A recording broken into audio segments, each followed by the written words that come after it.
여러분 안녕하십니까, 진성호입니다. 지금 민주당은 일촉즉발의 위기에 빠진 것 같습니다. 바로 대통령 경선 일정을 연기하느냐 마느냐를 놓고 지금 뜨겁게 붙었습니다. 이재명계와 반 이재명계로 나뉘었습니다. 지금 민주당의 대선 후보들 중 6명이 이 연기를 주장하고 있습니다. 반면 3명은 그대로 하자는 겁니다. 자, 그런데 이재명 지사 지금 이런 논의를 보면서 거의 폭발한 것 같습니다. 오늘 한 언론과의 인터뷰에서 민주당을 거세게 몰아붙였습니다. 민주당의 아킬레스건을 하나하나 이야기하면서 어물쩍 넘어간다고 맹비난을 했습니다. 자, 이재명계 의원은 이 경선 일정을 연기하면 파국이 올 거라고 협박도 합니다. 자, 지금 송영길 대표 오늘 내일 아마 대선 후보들 1대1로 만나서 의견을 취합한 뒤 내일 비공개 최고위원회를 열어서 확정을 지을 걸로 봅니다. 자, 지금 이재명계 의원들, 반 이재명계 의원들 지금 거의 당이 두동강 날 정도로 치열하게 싸우고 있습니다. 자, 무엇보다 이 반 이재명계 의원 66명이 연판장을 돌려서 의총 소집을 요구했는데 이재명계 송영길 대표 이건 의원총회에서 정할 문제는 아니라고 반박하고 있습니다. 자, 지금 친문들은 일단 연기를 주장합니다. 이건 무슨 경선 흥행과도 관련된 것으로 보이지만 이재명 지사가 이렇게 가면 무조건 9월달 초에 민주당의 공식적인 이 대통령 후보로 될 것이 확실시되기 때문에 이렇게 뜨겁게 반발하는 것으로 보입니다. 여기에 국민의힘은 11월까지만 대통령 후보를 정하면 됩니다. 당헌 당규가 민주당과 국민의힘은 좀 다릅니다. 민주당은 대통령 선거 180일 전에 정하게 되어 있습니다. 그렇지만 국민의힘은 그렇지 않습니다. 자, 이런 가운데 이 정치공학적으로만 보면 빨리 후보를 정하는 게 불리할 수 있습니다. 이런 것을 명분으로 지금 이낙연, 정세균 등등이 주장하고 있습니다만 이재명의 파워가 지금 굉장히 셉니다. 그리고 오늘 드디어 이재명이 폭발했습니다. 이러다가 민주당이 두동강이라든지 아니면 이재명이 탈당할 수도 있습니다. 지금 분위기는 그렇습니다. 그런데 결국은 송영길이 이재명의 손을 들어주는 것이 아닌가. 그렇게 되면 탈당할 필요가 없겠죠. 그렇지만 지금 이재명 지사의 인터뷰를 보면 굉장히 격앙돼 있음을 알 수 있습니다. 진성호의 직설 시작합니다. 방송에 앞서 아직 진성호 방송의 구독자가 아니신 분들은 붉은색 구독 버튼 눌러주십시오. 더 좋은 방송으로 보답하겠습니다. 자, 지금 이재명 지사 오늘 한 언론 인터뷰를 했는데 이렇게 말했습니다. 4.7 재보궐선거 때도 석고대죄 수준의 사회를 해야 한다고 했는데 어물쩍 넘어갔다. 위성정당 사례도 있지 않나.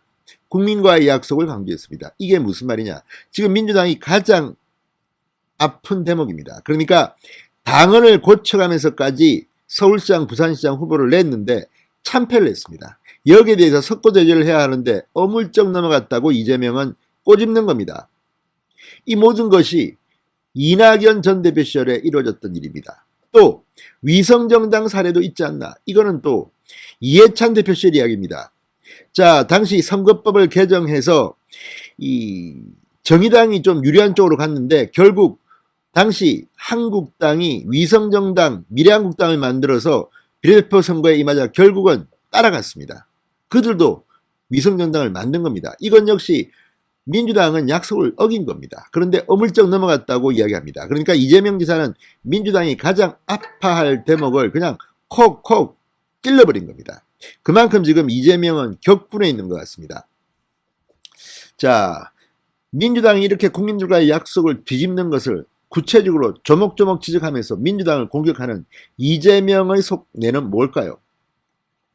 자, 지금 당내 3분의 1이 넘는 66명 의원들이 대통령 경선 연기 문제를 논의하자며 의총 소집을 요구했습니다.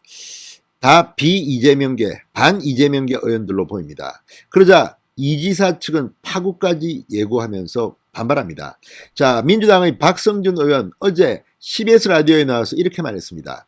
의원총회로 넘어갔을 경우에는 조율의 단계가 아니라 이것은 이제 파국의 단계로 갈 수 있다고 했습니다. 이 말은 파국은 뭐겠습니까? 이재명도 뛰쳐나가겠다는 거 아니겠습니까? 자, 이렇게 되면 아주 재밌는 일이 벌어질 수도 있습니다. 민주당 후보가 나오고 이재명이 제3지대에서 나오고 또 윤석열이 있습니다. 또 국민의힘이 있습니다. 여기에 안철수도 있습니다. 이렇게 되면 나중에 야권 단일화, 여권 단일화, 아무튼 굉장히 복잡한 대통령 선거전이 될 수 있습니다. 한 4명 정도의 후보가 치열하게 맞붙고 지지율은 윤석열, 이재명이 높습니다. 이들이 당 밖에서 뛰고 결국은 국민의힘과 민주당의 후보와 야권 단일화, 여권 단일화 하는 그런 상황까지도 우리가 짐작할 수 있습니다. 그만큼 지금 이재명은 상당히 격앙된 것으로 보입니다. 자, 현재 여권에는 대선 주자가 무려 9명이나 됩니다. 그런데 이 대통령 선거 경선을 연기하자는 쪽은 이낙연, 정세균, 최문순, 이광재 등 6명입니다. 그리고 연기하면 안 된다. 불가 입장은 이재명과 박용진 의원, 추미애 전 장관 등 3명입니다. 자, 이런 가운데 송영길 대표가 이들을 만나서 조율을 해야 됩니다.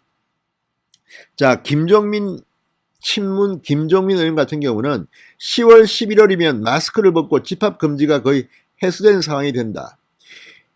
그러니까 경선 연기를 해서 그때 화끈하게 하자는 게 이런 친문들의 주장으로 보입니다. 이낙연 전 대표 경선 연기를 게임 법칙이 아니라 당의 승리란 원칙을 갖고 봐야 한다고 말하고 있습니다. 자, 이광재, 김두관, 최문순 모두 경선 연기론에 가세하고 있습니다. 아무래도 지지율이 떨어지는 사람들이 경선 연기를 주장합니다. 그리고 만약에 민주당 후보가 먼저 정해지고 그 다음에 국민의힘이 한 2달 뒤에 정하게 되면 국민의힘 야권이 유리할 것 같다는 생각도 저도 듭니다. 자, 어쨌든 송영길 대표 주말 동안 대선 주자들을 1대1로 만난다고 합니다. 그리고 내일 저녁 비공개로 최고위원회를 열고 최종 결정을 내린다고 합니다. 결과에 따라서 이재명이 탈당하든지 아니면 반 이재명계가 반발하든지 아무튼 민주당은 거의 분위기는 두 쪽 날 분위기입니다. 좋은 뉴스입니다. 진성호의 직설이었습니다. 여러분 감사합니다.